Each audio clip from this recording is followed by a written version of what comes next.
l'écrivain Alban Bourdi qui va nous rejoindre dans quelques minutes sur France Bleu Creuse, en vous souhaitant à tous et à toutes une très très belle après-midi.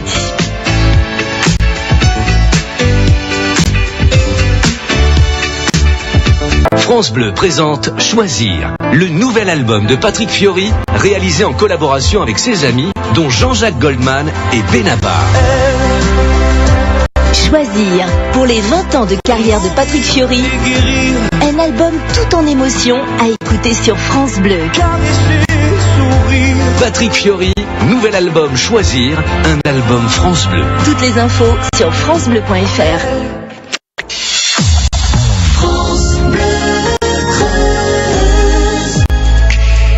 Josiane Perron sur France Bleu Creuse. Quoi de plus délicieux que l'ivresse des chutes, toujours soudaine et inattendue. On a chuté, on est peut-être abîmé, mais on en est grandi d'une certaine façon. C'est sûrement ce que notre invité va nous dire dans quelques minutes. Nous vous proposons cet après-midi une rencontre avec Alban Bourdi, auteur du livre Chute ascendante. Alban Bourdi qui va nous rejoindre dans quelques instants. Nous allons parler de son parcours de vie et puis bien évidemment de ce livre Chute ascendante. C'est vrai que le titre déjà peut franchement intriguer. À tout de suite.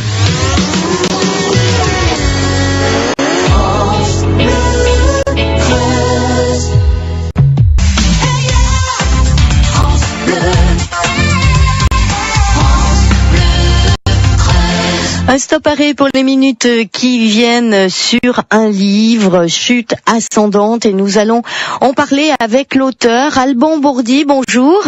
Oui, bonjour. Et bienvenue sur France Bleu Creuse. Nous allons bien évidemment évoquer votre livre. J'aimerais déjà que nous commencions par vous. J'ai relevé dans toutes les infos que j'ai reçues que vous aviez été diagnostiqué surdoué à l'âge de 6 ans, mais en revanche vous êtes rapidement fâché avec le milieu scolaire. Oui, c'est ça, oui. Enfin, déjà, j'ai fait l'école à domicile, en fait, assez rapidement. Oui. Donc déjà à partir du primaire, à partir du CE1, donc j'ai fait l'école à domicile, et après le retour au collège a été très difficile, en fait, avec l'enseignement. Oui. Est-ce que vous faites un lien entre finalement ce diagnostic de surdoué qui avait été posé et votre peu d'intérêt pour les études? Qu'est-ce qui se passe dans la tête d'un enfant à ce moment-là? On se dit j'ai pas besoin d'apprendre plus? À l'époque, je trouvais que le niveau, enfin ça c'était vraiment en primaire, hein, je trouvais que le niveau était pas en correspondance avec ce que j'attendais, quoi. J'attendais un peu autre chose. Et d'ailleurs, le niveau de l'école à domicile, l'école par correspondance, à l'époque, était un petit peu plus élevé, surtout en français et tout ça, donc me correspondait un peu mieux. J'avais l'impression de m'ennuyer, en fait, c'est ça à l'école, vraiment. Comment vous avez fait alors? Parce qu'il y a eu la période où vous avez stoppé des études, vous en avez repris d'autres après? J'ai repris en fait le collège, et j'ai arrêté les études en fait avant le bac, et j'ai repris après en candidat libre en fait à l'âge adulte. Pour avoir lu votre parcours, vous avez fait énormément de choses, et j'ai eu l'impression, mais vous êtes là pour nous dire si je me trompe ou pas, de quelqu'un qui a des passions, comme par exemple au départ votre passion pour le monde du cinéma, mais que ces passions n'aboutissent pas forcément, et que régulièrement vous prenez d'autres directions, un petit peu comme quelqu'un qui est finalement boulimie de la vie, de découvrir d'autres lieux, d'autres milieux. Est-ce que c'est ça, Alban? Oui, un peu de ça, oui. Enfin, par contre, pour le cinéma, oui, c'est-à-dire que le cinéma, j'aime bien tout ce qui est l'écriture et tout ça. Après, j'ai beaucoup fait le milieu technique du cinéma, et ça, c'était quelque chose qui ne me correspondait pas vraiment, l'aspect technique. Donc, quand j'ai fait la formation au cinéma, ça m'a rebuté un peu. J'étais plus dans le côté artistique du cinéma, mais pas le côté technique, quoi. Donc, ce que je disais, l'impression d'avoir quelqu'un qui est toujours à la recherche presque de la perfection qui vous conviendrait. Peut-être, oui. Alban, qu'est-ce qui s'est passé après donc cette période du cinéma? Donc, vous n'avez pas poursuivi. Qu'est-ce que vous avez fait après? Après, j'étais jeune quand j'ai fait le cinéma, parce que c'est juste quand j'ai quitté les études en fait la première fois. Donc j'avais 18 ans à ce moment-là. Donc après j'ai fait beaucoup de choses, mais c'est vrai que comme vous dites, oui, j'ai essayé beaucoup de choses, et finalement oui, changé un peu de direction un peu à divers moments. Donc j'étais plus branché sur le théâtre en fait, parce que j'étais venu un peu au cinéma par le théâtre, et en fait quand je me suis aperçu que le côté technique me rebutait, je suis revenu d'abord au théâtre. Donc j'habitais à Avignon, donc c'était un peu facile, enfin c'était plus facile que dans une autre ville un petit peu de jouer un peu au théâtre comme ça. Et alors est-ce qu'aujourd'hui vous estimez avoir trouvé votre voie peut-être dans l'écriture, ou est-ce que ce n'est que complémentaire à d'autres activités? Moi j'ai toujours en fait c'est toujours l'écriture qui m'a amené, parce que c'était le fait d'écrire, en fait l'idée du cinéma, même du théâtre, c'était toujours d'abord l'écriture. Donc en fait l'écriture c'est toujours ce qui me correspond le mieux. Après il faut voir si c'est possible d'en faire quelque chose qui soit ma voix vraiment. Oui, c'est mon souhait, oui. Pourquoi l'écriture c'est ce qui vous convient le mieux? C'est toujours un petit peu comme ça que je me suis exprimé, c'est-à-dire que quand j'étais plus jeune, donc quand j'avais quitté les études, je m'étais un petit peu peut-être remis en retrait, donc j'ai exprimé mieux les choses en écriture en fait qu'en direct. Je pense que c'est venu comme ça, mais c'est toujours une nécessité d'écrire depuis l'enfance. Depuis que je sais écrire, en fait, j'ai toujours beaucoup écrit. C'est quelque chose d'assez naturel, toujours une expression naturelle, mécanique quasiment, on va dire. Mais l'écriture, c'est quoi pour vous? C'est alors un besoin, on l'a bien compris, mais c'est un vrai moment de soulagement, de coucher les mots sur le papier. C'est quoi?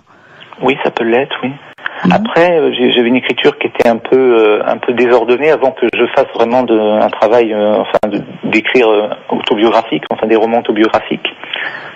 Donc là, ça a pris vraiment corps juste là. C'était un petit peu des projets qui partaient dans toutes sortes de sens et qui n'étaient pas bien définis. Et en fait, j'hésitais vraiment à parler de moi véritablement. Et donc, quand les situations ont fait que j'ai pu le faire, ça a été vraiment très libérateur, oui. Alban Bourdi, vous restez avec nous sur France Bleu Creuse. Dans quelques instants, nous évoquerons votre vie de voyage, également vos quêtes, vos recherches et votre livre autobiographique, vous nous le confirmerez, Chute ascendante. Invité sur France Bleu Creuse, Alban Bourdi, Alban qui va évoquer son livre Chute ascendante. Alban, nous avons un peu remonté le cours des années avec vous, nous sommes repartis de votre enfance. Il me semble que vous êtes quelqu'un qui a beaucoup voyagé également, c'est vrai? Oui. Qu'est-ce que vous avez fait, un tour du monde? Non. Enfin, non, j'ai pas fait vraiment des voyages ordonnés comme ça. Mais j'ai toujours beaucoup voyagé déjà dès l'enfance. Mes parents partaient quasiment tous les week-ends. On allait visiter la France. Donc j'ai toujours un petit peu le voyage comme ça, l'habitude au voyage, disons. Et donc après, j'ai beaucoup visité. Puis retrouvé dans des circonstances. Donc comme j'ai décrit dans le livre, qui m'ont amené aussi pas mal à voyager. Donc je suis allé en Inde, dans les pays de l'ancienne URSS, beaucoup, la Géorgie, l'Ukraine, la Moldavie. Est-ce que c'est à cette période-là, Alban, que vous avez également fréquenté des milieux dits de spiritualité? Oui, c'est ça, oui. Oui, c'est ça qui m'a entraîné beaucoup, oui, dans ces voyages, dans les voyages dans l'ancienne pays URSS principalement. Qu'est-ce que vous cherchiez avant tout dans ces milieux? Au départ, c'était une recherche un petit peu d'alternative, une recherche un petit peu d'une autre vision de la vie, on va dire. Et donc après, ça s'est mélangé un petit peu avec un aspect sentimental, parce que j'ai rencontré une personne qui œuvrait dans ces milieux-là, et qui je me suis mis à travailler un peu avec elle, et donc voilà, c'est parti un peu comme ça au départ. Alors après, c'était mélangé, la quête était mélangée. Oui, voilà, ça devait être difficile pour que vous y retrouviez, pour le coup, entre guillemets, votre chemin. Oui. Vous avez également, malheureusement, croisé la route de mouvements dits sectaires. Oui. Vous voulez nous en parler un peu? Oui. Oui, allez-y. Oui, je ne sais pas trop par où commencer. En fait, c'est donc cette personne-là que j'ai rencontrée, une rencontre sentimentale, était liée en fait à un mouvement sectaire russe donc qui depuis a été un petit peu connu, enfin surtout en Russie, quoi. Mmh. Est-ce que vous en aviez conscience à ce moment-là, Alban ? Non, au début, bien sûr que non. Mmh. Et il y a eu le moment de déclic, je suppose, le moment où vous vous êtes dit, faut que je sorte de là, non ? Oui. Maintenant, le déclic, c'est pas trop fait comme ça chez moi, parce que je pensais aussi qu'il fallait que je la sorte de là aussi, enfin que nous on sorte de là à plusieurs, enfin à deux, donc le déclic s'est fait petit à petit. Bon, au départ, je savais pas plus qu'est-ce qui était vrai. Je le sais toujours pas exactement, surtout d'ailleurs. Hein. Parce que sur Internet, on peut lire beaucoup de choses. Je sais pas ce qui est vrai vraiment. Je sais pas ce que cette personne savait ou non. Donc, il y a toujours des zones d'inconnu. Mais en tout cas, j'ai pu voir vraiment la manière dont ça se fait. Dont on arrive dans ces milieux-là au départ avec beaucoup de naïveté, enfin je veux dire beaucoup d'ouverture. Chute ascendante, c'est le titre du livre que vous venez de faire éditer. Pourquoi ce titre, Chute ascendante ? En fait, c'était l'expression du mouvement opposé, des deux mouvements opposés.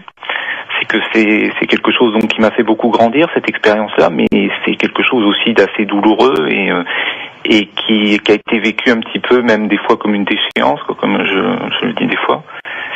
Donc il y avait cette ambivalence entre quelque chose de positif et quelque chose de négatif, bon, comme ça l'est souvent.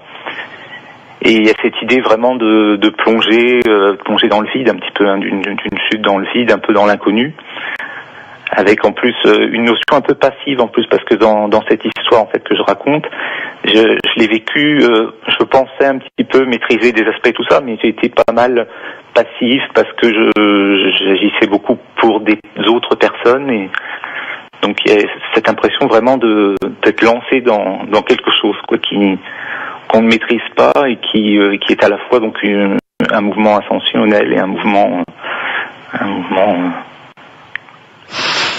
pas simple non plus de porter, d'avoir un regard introspectif comme ça. Oui. J'aurais sans doute plus de mal à l'écrire maintenant, parce que là, je l'ai écrit en fait, c'est écrit un petit peu d'une traite, quoi. C'était quelque chose qui était un peu à fleur de peau, qui demandait vraiment à être exprimé. Donc je ne me suis pas trop posé de questions en fait, et même si bon des fois j'ai pas le recul nécessaire, aujourd'hui j'aurais plus de recul, mais je pense que ça serait plus difficile de faire cette introspection. Oui. Est-ce que vous parlez, en ce qui concerne Chute ascendante, est-ce que c'est réellement un livre autobiographique où vous avez créé un autre personnage, je ne sais pas, dites-nous. Oui, alors c'est un peu particulier en fait, il y a un roman dans le roman un petit peu. Et en fait, donc ce roman dans le roman est vraiment autobiographique, même si c'est des fois exprimé de manière un peu métaphorique, ou un peu dans un milieu un peu onirique, on va dire, sur la fin en tout cas. Hein. Au début, c'est vraiment autobiographique, et vers la fin, un petit peu imagé. Mais j'ai écrit aussi l'histoire un peu de la vie de l'auteur de ce roman, et donc là, c'est complètement décalé. C'est aussi autobiographique, mais c'est vraiment décalé à travers un personnage, un espèce d'alter ego qui est assez différent de moi, en tout cas dans la vie qu'il mène. Oui. Oui, enfin c'est quelqu'un de populaire, enfin quelqu'un qui n'est pas, quelqu'un qui vit un peu ça au grand jour, alors que moi j'ai vécu une histoire plutôt dans des milieux clos. Et là, la personne le vit vraiment d'une manière au grand jour, quoi, oui. Chute ascendante, à votre avis, pour quel public ? Vous imaginez des fois les personnes avec votre livre entre les mains ? Oui. Je pense pas qu'il y ait un public bien ciblé particulièrement. Je sais que les retours que j'ai eus en général étaient plutôt un public féminin. Enfin, j'ai eu plus de retours de public féminin. Pourquoi plus un public féminin, votre avis ? Aucune idée. Je ne peux pas trop dire. Peut-être pour le côté histoire d'amour, peut-être qui est plus. Mais je sais pas. Je sais pas si ça s'est trouvé comme ça. C'est peut-être aussi les retours s'expriment peut-être plus facilement. Alban, quoi de plus délicieux que l'ivresse des chutes, toujours soudaines et inattendues. On a chuté, on est peut-être abîmé, mais on en est grandi. Vous êtes toujours d'accord avec ça ? Oui, bien sûr, oui. Aujourd'hui, il vous semble avoir trouvé, si ce n'est le grand bonheur, une certaine sérénité? Une certaine sérénité, oui, par rapport à tout ça, oui. À côté des moments que je peux décrire dans le livre, oui.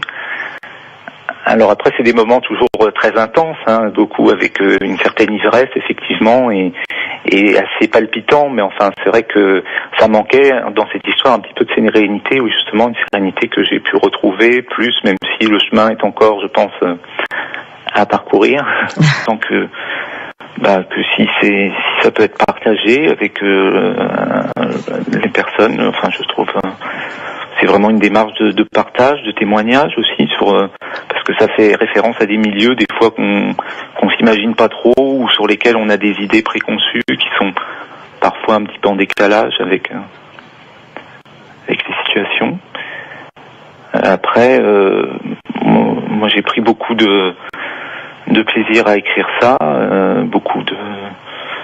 donc voilà, donc si...